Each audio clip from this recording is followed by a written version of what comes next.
All right, we are ready and recording, and that legal statement is in your chat box for your reference. Good morning. I can't believe that it's June 9th. We only have a couple months left together and only one more webinar after this one. If you are on the platform, go ahead and start signing in, organization and name. And if you'd like to participate in our fun icebreaker, what was the first musical album? Whether that be a record, tape, CD, some of us were around when tapes were a thing. And now records are making a comeback, right? I'm trying to remember. There's a couple, like the one that I first remember is a tape. It was Paula Abdul. I was like in middle school and I listened to it over and over again while playing Nintendo on my Walkman. And it drove my parents crazy because they could hear it. And they told me you're gonna hurt your hearing. And you know what? I think I did. I think that might be true. But then the first one that I bought, like I had my own money, was Red Hot Chili Peppers. Because there's no way, if for those of you that remember some of the early Chili Peppers stuff and the album names, there's no way my parents would have bought that. So those are mine. Ghostbusters, Led Zeppelin.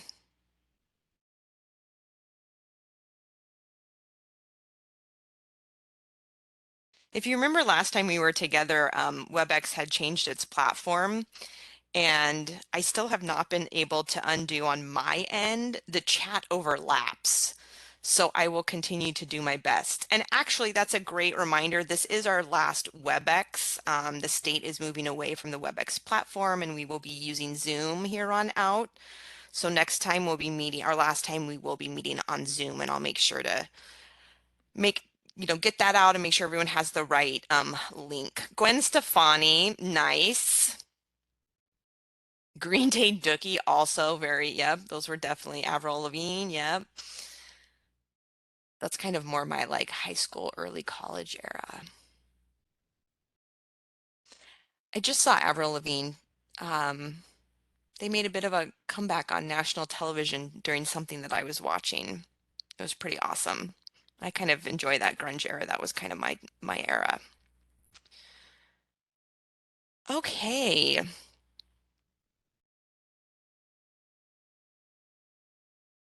let's get going with our presentation. Thanks for the fun in the chat and the flashbacks. I do have a handful of announcements. Today's content will be really short. There's only a couple of slides. Again, as we wind down, we want to make sure that we're not overwhelming you with new learning and that you have time to fully wrap up all of your more important pieces, like your program design and your member pieces.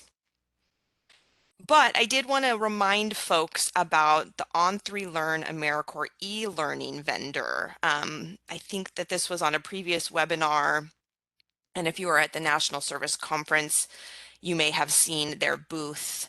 But I think this is a really great benefit, especially for those of you that are going to be taking a little break between planning and potentially an awarded operational grant, which means there could be some learning loss or, in general, we will try to keep our webpage up and accessible to you all so that you can review your curriculum. But I also think this is a great affordable purchase. And I'm speaking a little slow because I've got a lot of windows open here and have somehow lost my notes section. You'd think I would be better at this by now. It's always hard when it's just me.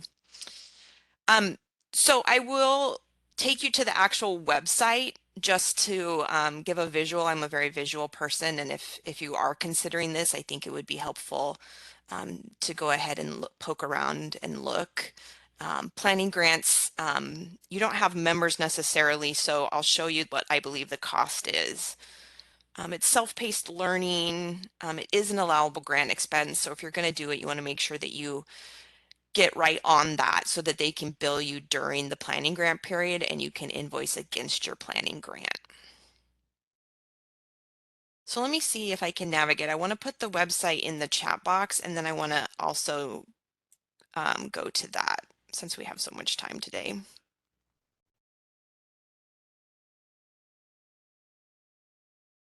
All right, so there's a link for you. And then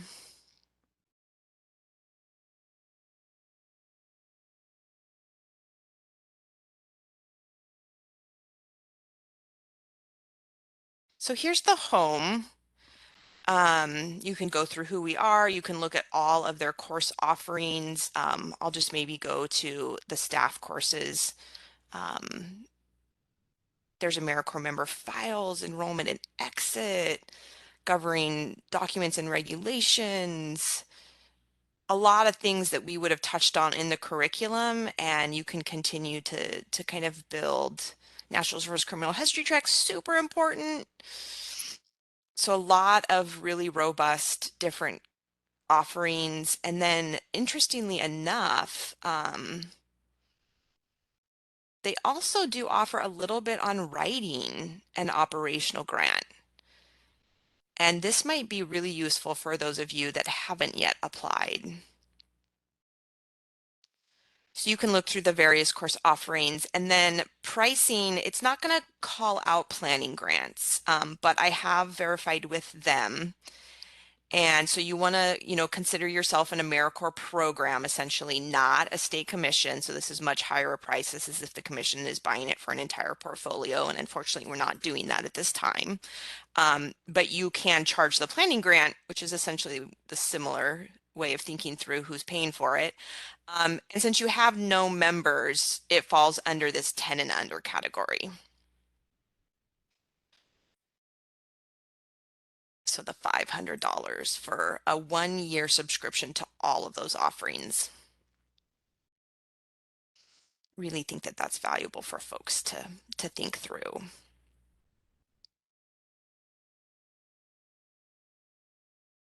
The other announcement, a lot of you have asked me some really good questions now that we've attended the spring regional meeting. What does that mean for the annual Washington meeting?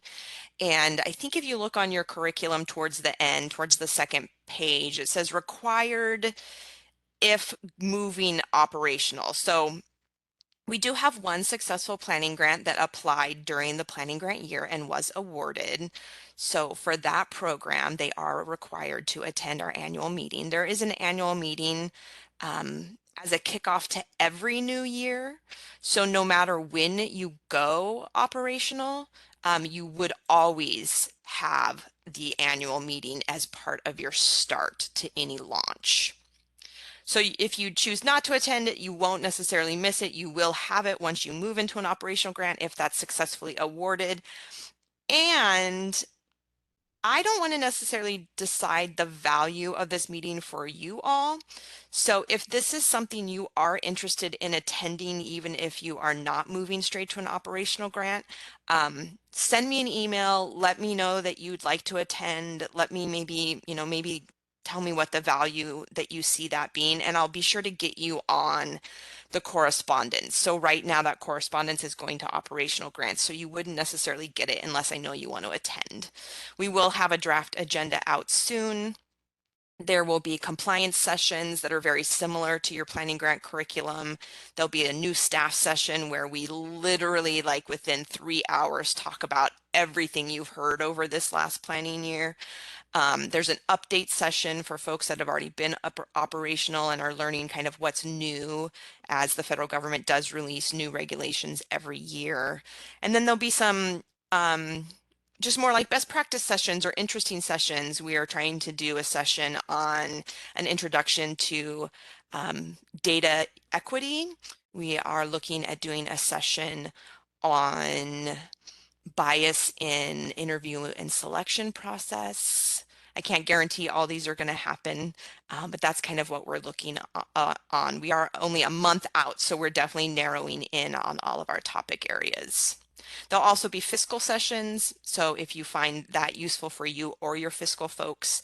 But again, the audience is truly those moving into an operational grant. And so we want to be sure that we honor that space for operational folks. If you want to attend and learn and listen, that will be great, but it wouldn't necessarily be a place to ask your planning grant questions. So again, as you consider that, shoot me an email if you want to be on the distribution to learn more.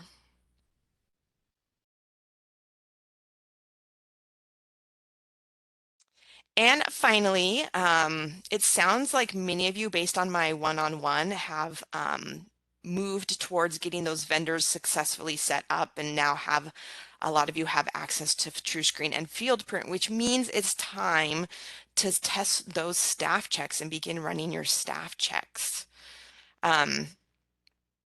Really important to remember that running the check is not the final step. So if you go back to some of our other learning sessions, to be compliant, you need to fully adjudicate that check. And adjudication means reviewing and documenting your determination that the individual is eligible.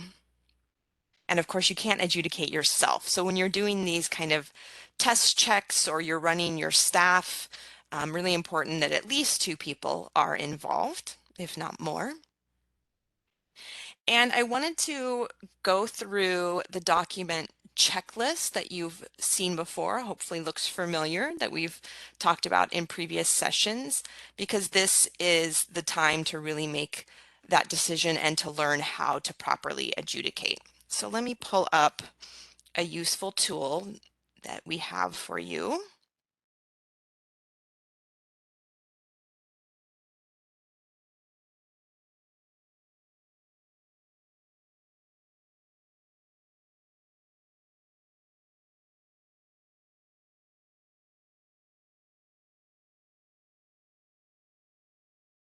All right, so this is a template we provide. It helps you stay in compliance. With our templates, we never say that you have to use it, but I think it's a really great way, especially when you're new, to have some support documentation. So similar to the policy and procedure you're writing, this basically goes over all of the steps that you need to do. Verification of identity, written consent, the dates of adjudication for each of the types of checks, and the fact that you've considered the results. So this is an additional document outside of the TrueScreen and FieldPrint systems. This would be kind of a bonus document that would ensure your overall compliance and give you a safety net to those cloud-based systems. So you still want to do everything in TrueScreen and FieldPrint. You still want to adjudicate in TrueScreen and FieldPrint, which is your primary record of completion. And then this is just something that we feel, whether you kept it hard copy or virtually for each member or each staff, it would give you another layer of proof. So the first page is just something to fill out and keep as your documentation of everything. But the back is where I think most of you will find some helpful hints and reminders to everything that you've learned to date. So there's some bullets on TrueScreen and some bullets on FieldPrint. And since you've set up your accounts, it's probably likely that you need to review or continue to learn how those actual platforms work. So this bottom bullet under TrueScreen, as well as the bottom bullet under FieldPrint, tell you where in the Litmus system you can find your vendor training. And it gives you the name. Litmus has a ton of courses, so if you search for these actual names, it will give you the most updated and current vendor training. So there's one for TrueScreen there, and then there's one down here for FieldPrint as well.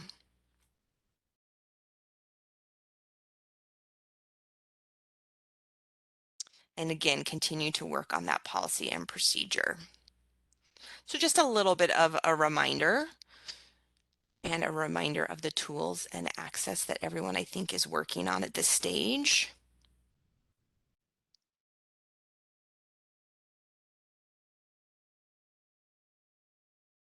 Is that all for my announcements? Yeah, that's all for my announcements. So today we're going to briefly cover events and initiatives and AmeriCorps marketing and branding. And then June 23rd will be our last webinar. And again, that will be on Zoom. And we'll talk about kind of what does it look like once you are an operational grant? How does the reporting look? We'll talk about records retention, which will apply to your planning grant. And we'll talk about how to close out your planning grant.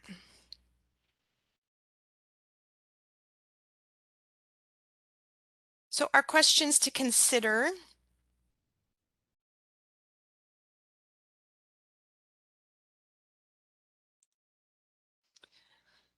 Gear is one of the biggest branding things to consider and to provide to AmeriCorps members, as well as educating the community and any shareholders on service recipients and availability of services, educating all those local leaders and VIPs on the value of AmeriCorps. And as always, how does this knowledge change the budget? Well, definitely buying gear will be a budgetary impact. So that one stands out to me.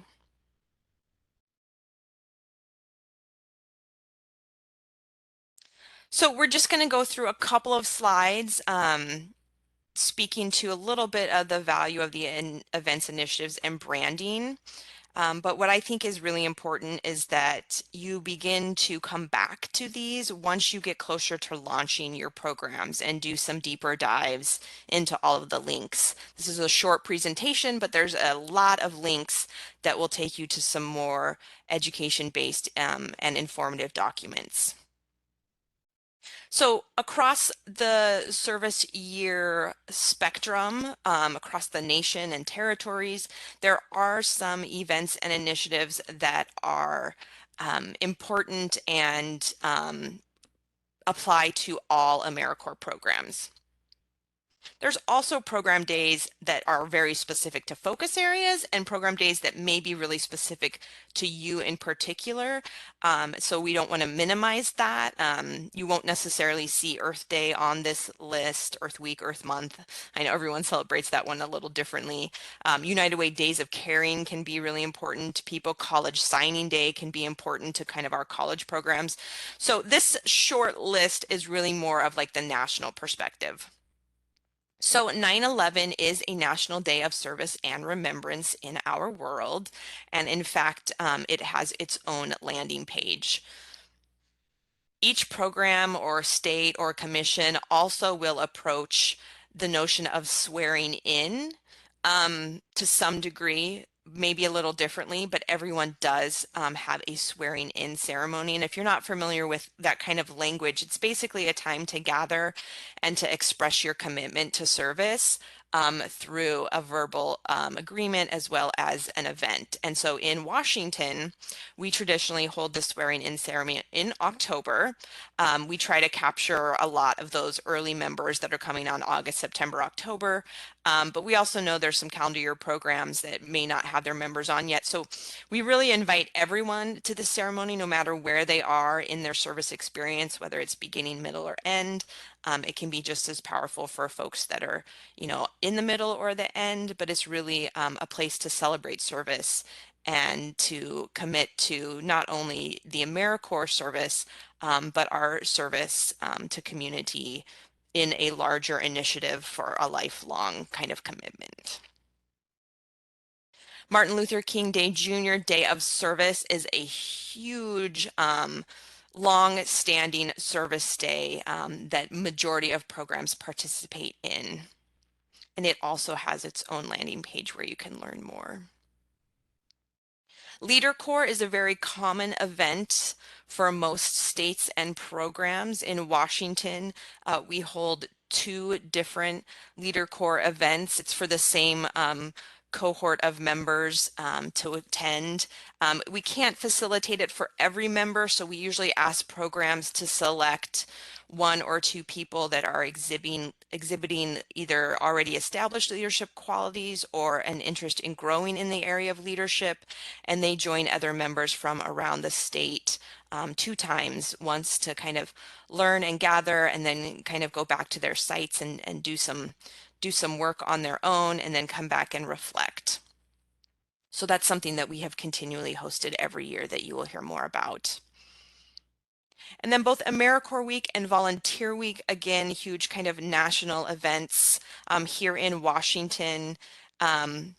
We do program recognition as well as member recognition. So AmeriCorps Week is the celebration of everyone involved in AmeriCorps at various levels. You as the program, so maybe you're recognizing your members, but oftentimes we'll do something to recognize our program. We also try to host things on behalf of members to kind of network and re-engage. This happens the second full week of March, which for most programs is kind of mid-year, so it's a great time to like revitalize and get members together. And then Volunteer Week comes shortly after in April, and Volunteer Week is, outside of just service, there is the National Volunteer Week for all volunteers. Here in Washington, we host the Governor's Volunteer Service Awards, which is for all of our audiences, including AmeriCorps.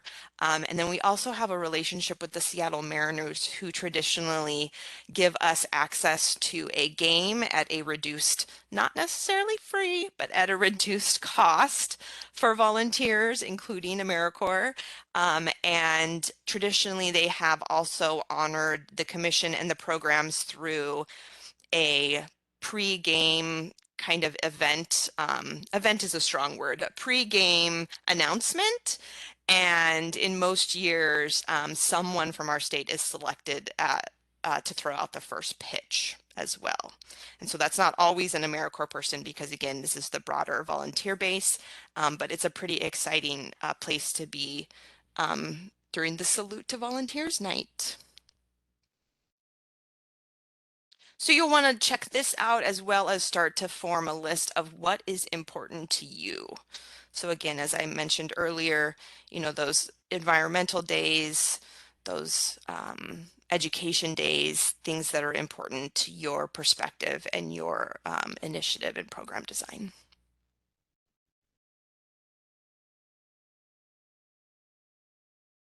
Next, we'll talk about branding. And so we'll start with the rules. Anytime there's some, terms and conditions, I like to start with that.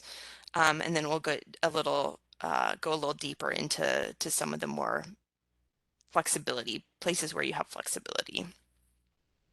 But once you have an operational award, it is important to know that you, as the recipient, need to identify as an AmeriCorps program and service members as AmeriCorps members.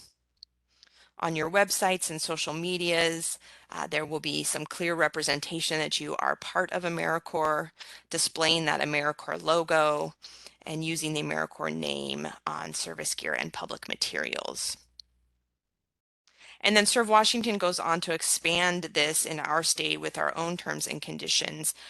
We go into a little more detail on what's required, and we request that you use the Washington AmeriCorps logo. So this logo that you see on this slide to the right at the bottom, the A, that is the national A. It looked different a few years ago. For 2 decades, it was a bit different, and they just went through some rebranding. This is our new A. The A is the traditional symbol for the National AmeriCorps program.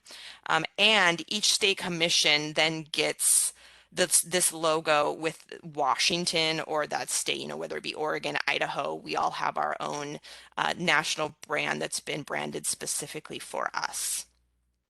And those logos can be found on our Washington website. So we would prefer, when possible, use the Washington logo.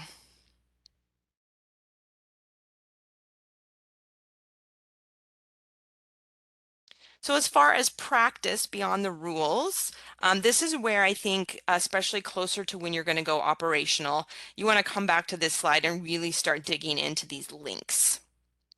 So you at the program level must provide gear, but you can create that apparel and maybe make it a little bit more appealing to whatever audience of members you may have. If you do decide to create something completely on your own, be sure that you're giving that designer the AmeriCorps Washington logo. And so I've linked the logos here. However, there's also two national kind of stores that manufacture AmeriCorps gear on behalf of the national brand. They are Good Deed and the National Service Gear platforms. You can go there. It uses the general logo, unfortunately. Sometimes they allow customization for your state logo, but this is also maybe a place to start if you just want to see like what kind of gear do people wear. Um, Gear is interesting. I will definitely say that having ran a program myself, it's important to, the first year is tough, but maybe, once you get up and running, it's important to understand what is appealing and comfortable for folks. There's definitely a range of t-shirts versus like polos versus button-ups. Um, and there's nothing worse than feeling uncomfortable in, your own skin or your own clothes. So want to make sure that we are trying our best to give something that will be worn and applauded. Then beyond the gear, so when you start thinking about just branding all of your documents and things that go out publicly and things that you use for reporting and stakeholdering, want to make sure that you start to educate yourself on the branding guide and the communications resource available through the national network.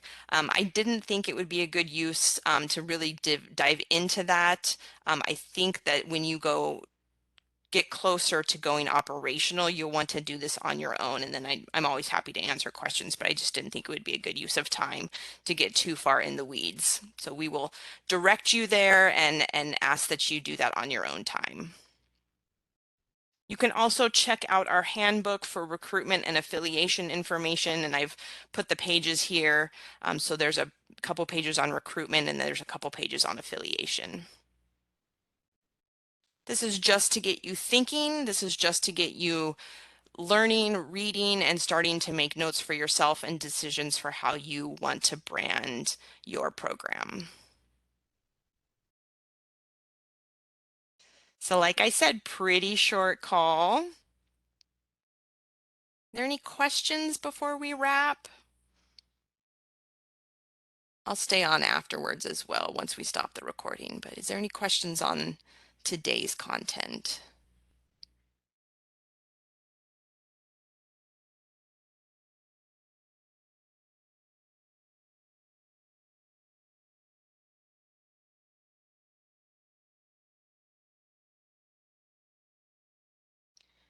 So we really are winding down.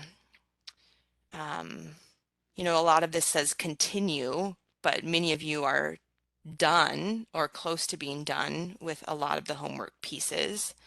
So some new things to think about are just preparing for those National Days of Service, some Serve Washington events and initiatives, and branding or co-branding your program. And of course, continuing to always update that budget framework.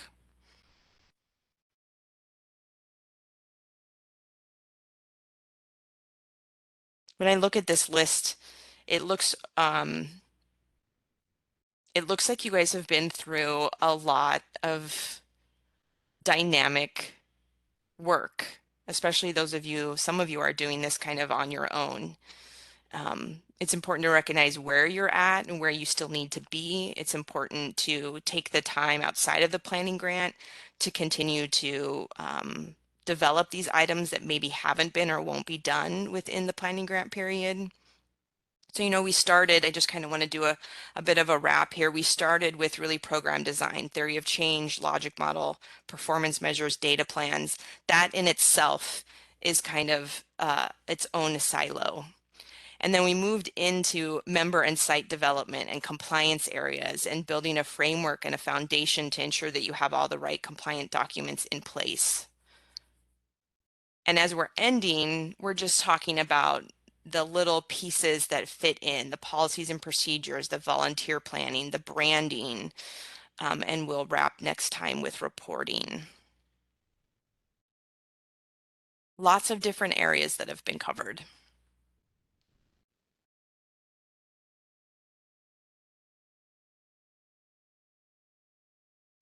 So deliverables, if you are on track, if you're still wanting to submit things for feedback, this is about the time when you would want to make sure you have a policy and procedure for those criminal history checks in place. After you've successfully adjudicated it and can present it as a package and say, I know how to do it A through Z, and here's how that will translate to anyone else that has to do it in the future. Last month was kind of the call for all of the member pieces, right? The member service agreement, the position descriptions, your recruitment and orientation and training plans. So if you haven't gotten that in, I'm willing to attempt to get to that. But we are also now moving into that last set of deliverables on your curriculum.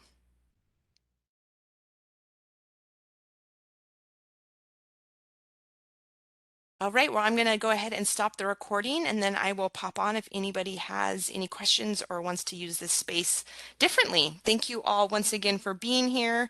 And don't forget, next time we'll be on Zoom. That went out, but I will be sure to resend it out closer to the next date as well. Thank you, everyone.